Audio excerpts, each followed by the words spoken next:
we got a new trailer for Assassin's Creed Shadows, which dropped yesterday. We didn't get a chance to look at it. And you know what? That's okay. Here's a quick trailer for it. Here's 37 seconds of fun for the brand new Assassin's Creed Shadows.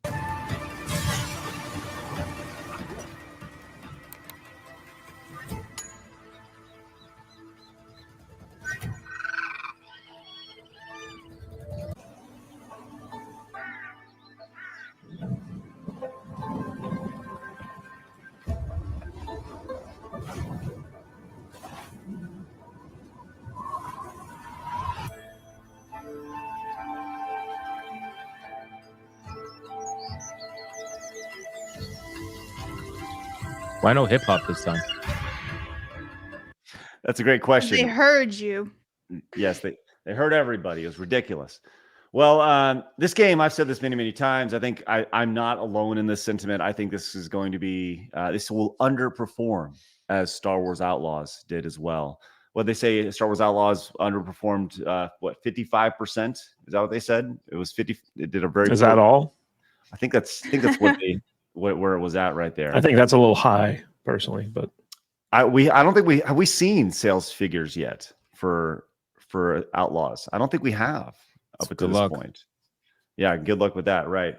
Well, the game has obviously had a lot of controversy built around it, and rightfully so. They've done a really good job of just pretty much shitting on every culture, gamers along the way. But their art director has come out and responded to the criticism that they've seen along the way. And hey, let's just see what he had to say here. I have a quick question, if anybody can answer. The main trailer, does it have gameplay? The new trailer gameplay? That was a 37-second one. Is there another? Well, that was I think that was based off an actual trailer. I believe so, but there was no gameplay in what we just saw. But Blab, see if you can find that really quick. See if you can find. Shocker. Yes. But the art director has come out and responded to the criticism. Let's go to Bounding into Comics for this story right here. Says they said in regarding to the depiction of Japan, they said we've paid a lot of attention to stay as respectful as possible to Japanese culture, but creative choices are made on our side. There's a little bit more to this story, which I'll get to here at the bottom.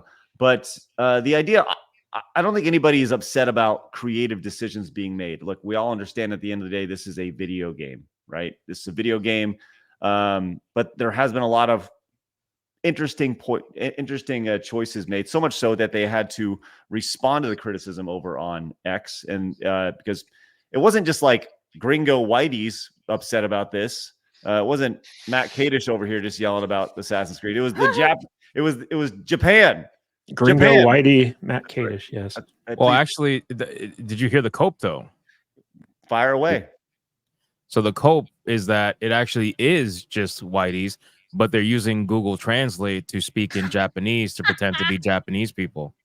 At least that's the narrative from certain people who are trying to shill for Assassin's Creed Shadows. Shout out to Mighty Cuck. There you go. It's always if we just put on our conspiracy theory caps over here, our tinfoil, and that's crazy to think. Well, the art designer, director man came in and was talking about this. It's been about a month or so since they've talked about this, and he offered a more personal on the ground take of the situation. Pressed for his thoughts on the criticism of the game's creative liberties by Eurogamer editor-in-chief Tom Phillips during a recent 2024 Gamescom trade show, he bluntly affirmed, "Of course, we're making creative choices. It's a video game in the end, so we want to make the best experience as possible for our players. We've worked with a lot of experts to just understand the time period. We did a lot of our own work, so we're making sure we depict the world in a respectful way while fulfilling the gameplay needs and making it entertaining." This is probably my favorite thing over here. It says, "We worked with Osaka and Tokyo studios who've acted as consultants. One of their art directors is involved in doing research in the field. We went there. We did a field trip as well. We have Japanese experts living in Japan." I find it interesting that they did a field trip to feudal Japan. I think that's really pretty amazing to see. But wow, right? Yeah, it's wild how they just time traveled back there. We used them to take a lot of our assets. the play of the game and provide feedback. So I said we pay a lot of attention to stay as respectful as possible to Japanese culture, but creative choices are made on our side based on all the discussions we had with our own groups of experts. We're confident with how the game will be received. I heard this statement as well about how excited they are. This game is the most anticipated Star Wars game ever. We heard that with Outlaws, and they were also confident with how the game would be received. Does this statement here about how authentic the game is and the number of people that they've worked with to create an authentic feudal Japan experience with their black ninja? By the way, people say it's African American. No, he's not African American. He's not. To be African American, you have to live in America, and from whatever. I'm sorry that went over here. As a black samurai ninja in feudal Japan. So does his statements provide any insight or give you guys any I don't know, a better feeling about where the game is headed? Let's start with you, Hypnotic. So it's BS, right? It's very obviously BS. Any little bit of information, once you start dissecting the game, this is the problem. You want to come from a point of historical accuracy when it fits you, right? But then when people actually hit you back with your lack of historical accuracy, suddenly it's a video game and you had to make creative choices and you need to be understanding. Like, you can't do both of those, right? And this is the problem. And a lot of people are like, well, it's a video game. It's not supposed to be real. Well, then why did you market your game in the beginning, and you're still doing it now to an extent, about being the first ever historically accurate, Assassin's Creed Shadows character or whatever? My point is, if you're going to claim, this is their new favorite word, right? Authenticity, authentic. That's the buzzword for these certain people who want to throw this around as, oh, we're just doing this out of authenticity and nothing else. We promise. Wink, wink. It's all bullshit. They like to throw that word around because they think it gives them like legitimacy and power over what they're saying. And all you got to do is just look at it. And it's not just us too. Japanese players, everybody's just picking it apart. Okay, if you're authentic, why is there Chinese architecture? If you're authentic, why did you put Chinese subtitles in your Japanese trailer? If it's authentic, why are you leading all of feudal Japan and you're saying the samurai spirit is going to be represented through a black guy with an extremely vague history that almost everybody agrees that was never a samurai to begin with. And the only history that you have based off of him is based off the lies of a white guy who profited off of it. So like, why are we doing all this, right? And then they want to say, oh, we're authentic, but here's our showcase where we bought these items off of Amazon that are totally Japanese. We promise, but they were made in China. It's like, it's such BS, man. Authenticity, when they say authenticity, that's just their way of saying, okay, we have a video game. We need to do certain things with it, whether it's our choice, whether it's ESG mandates, whether it's consultancy firms telling us what to do. It doesn't matter who it is. At the end of the day, we have certain things we have to do, and we're gonna do it, and we're gonna try to lie about it and claim we're doing it for authenticity reasons when it's not. And just to reference, because people in the chat really quick, they were like, where did I see that? So Mighty Keith was on Twitter, quote tweeting somebody else, I forgot who, basically trying to say, well, all the backlash from Japanese players was not real, right? None of it's real. It's all white guys pretending to be Japanese and they're using Google Translate. That's the level of cope that people are willing to go to not admit that you are insulting a certain group of people, and you don't want to admit it because if you do, then you essentially have to admit that you messed up. And they're not going to do that. And that's why they all hated when Ubisoft put out that apology statement to the Japanese people. So ultimately, it's all dumb, man. This whole thing is it exists for one reason and one reason only, and we know exactly why that is. And it's a shame that they were able to give us fake characters with real representation in previous Assassin's Creed Shadows, and now that they got to the one time where they used a real person, all of a sudden they derped and gave us false, representation. That is the gymnastics that, number one, I don't think anybody hates this stuff. Maybe I'm just totally wrong, right? The idea that someone is like, we're going to start a campaign and use Google Translate to respond to the, like, wow. Like that is because that's what they do, Craig. Like that's what they do. They are projecting. They do this all the time. They are the prime example of faking outrage. and trying to get their way with fake outrage. Look at what's happening with Star Wars Theory and Geeks and Gamers and everything. They do this all the time. So they project, and now when they're facing real outrage, they're like, well, there's no way that can be real. There's no way Japanese people can be that upset. Some white guy told me Japanese people are happy. It's just like that's what they think. And they push it out on everybody else. And it's not true. And even you can have all the YouTubers out there. There's Japanese YouTubers out there tearing this apart. There's Japanese diss tracks out there. It's just ridiculous. But it's kind of like what you said early in the stream. They close their ears and they pretend like none of it's happening, because at the end of the day, the industry has to maintain itself, and they have a certain echo chamber that needs to be protected. So just throwing this out there, and Matt, I'm going to get your thoughts on this in just a second. But if I was to just ask you guys your thoughts on the color, not that it matters, of the art director of Assassin's Creed Shadows, what would you probably think he is? Just throwing it out there. Art director? Yeah, the guy who's talking about this. Probably black. The guy who's talking about this right now, he is a white dude. There he is. That's less shocking. Yes, right there. There he is right there. He's part of the Assassin's Creed fandom right here. So, the white guy's telling everybody, hey, it'll be all right. So there's more to this article, which I just kind of want to finish up with here. It talks specifically about how, this is obvious. There's been a lot of talk about this game online. And for the most part, this reminds me a lot of when there was a lot of criticism about Concord, and they were like, it's white noise. It doesn't matter. Right. And then what happened to Concord? It came out and right. And I feel like that's what we're getting right now with Ubisoft, where people are like, it's just the French, it's white noise. It doesn't really matter what they have to say, right? We said what we need to say, and there we go. When asked about if they've read this stuff, they said, he said, met with one final inquiry into the effect of the social media backlash to Shadows has on its dev team. The director clarified, it's a personal question. It's up to everyone to see. Do you read all the stuff that's coming out? Are you spending a lot of time on social media reading all the comments? Are you staying focused? I know some people who get affected. The social media platforms are free speech where people can do what they want. At the same time, we're very focused on shipping this title, on this last mile, polishing the quality as much as possible. We know we have a great game in our hands. We're proud of that and should stay proud of this game we've made.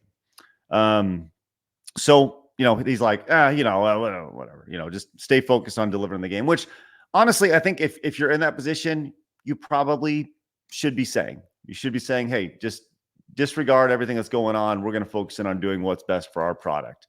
So I certainly don't disagree with that statement at all. The New York Times actually chimed in on this 2 days ago on September 11th. And the New York Times put an article out called "The Fight Over the Black Samurai in Assassin's Creed Shadows." And this whole thing really it discredits the idea of like a lot of the criticism. I was kind of skimming through it as it went along. And it kind of talks I kind of skimmed over this guy, who he is, what his response is. And here's his X account here. And he talked about this, but the response here is it's kind of funny. There's a lot of response from Japanese people, and their response is, at the very least, I think the popular in Japan claim is a lie. And they're, that's referenced in there. The game's popular in Japan. And it's like, what are you even talking about? So there's definitely a spin happening with the New York Times and this, but once again, who goes to the New York Times for their video game? Yeah. And I think it's also important to note that, so first of all, they're not attacking the fan base. They're trying to defend their position, which I can respect, right? It's not like the Hollywood thing where it's like, the Lucasfilm, it's like, you're a bunch of racist, sexist bigots if you don't like our show. They're actually trying to justify their creative choices in a fairly healthy way. But at the same time, it's like, I think the market is really going to decide this. So like when they release, because of this controversy, it may not sell really well, but if people play it and they're like, hey, actually, like, this is a good game, the story actually makes sense, it's not completely like woke or DEI or whatever, then over time, you'll see people maybe like, come over to the side as like, okay, we're going to give this a fair shot, see if the game's any good. And if it is, we're going to tell other people about it. But if it is pretty much, what everyone's expecting it to be, then chances are these guys are going to have egg on their face eventually. So I think the egg will be flying once this game is released. Personally, I think, at this point, Ubisoft needs a miracle, and I don't think Assassin's Creed Shadows is that miracle. If not, do you think this game is this DOA, or do you think it'll just underperform? Underperform. Yeah. I don't think it's DOA. I just think the Assassin's Creed name is too big. And keep in mind, even like Assassin's Creed Valhalla was the #1 selling Assassin's Creed, right? So if you look at those numbers on Steam, like if you look up Valhalla on Steam, it's really not that impressive for the #1 selling Assassin's Creed game. I think it was like 9,000, 10,000 or something like that concurrent. It really wasn't anything that wild for what's supposed to be the #1 selling game. So I think Assassin's Creed Shadows will do less than Valhalla for sure. How much less, I don't know. But to say that it's going to be a dead game on arrival, I don't think it's quite there. I would say that more about Star Wars Outlaws. So is Ubisoft being sold, like the Assassin's Creed being sold on the Ubisoft platform and Steam? I believe it is being sold on both. Because I'm looking at Steam and I see it's it. multi-release. Yeah, I thought it was only going to be on Ubisoft. It's day one. Yeah. So for reference, as I just kind of do a quick glance over here, the current Assassin's Creed games over on SteamDB, my new favorite website right here. You can see Valhalla currently has 3,000, 2,700 players in it. All-time peak 15,000 players. 15. There you go. Yeah, and same thing over here with Odyssey. Odyssey has had 62,000. Jeez, that's crazy.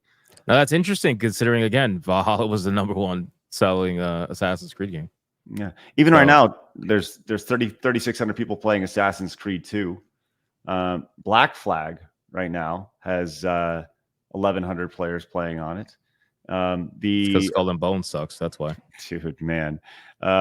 Brotherhood has 215 people playing it, and Origins right now has just about 2,000 people playing it. So yeah, that's kind of where we're at with Assassin's Creed. It is when does this game come out? Assassin's Creed in the next few weeks. I believe so, right? I think it's right around the corner. Yeah. I'll say, like I said on stream yesterday, man, Ubisoft needs this to really hit, man.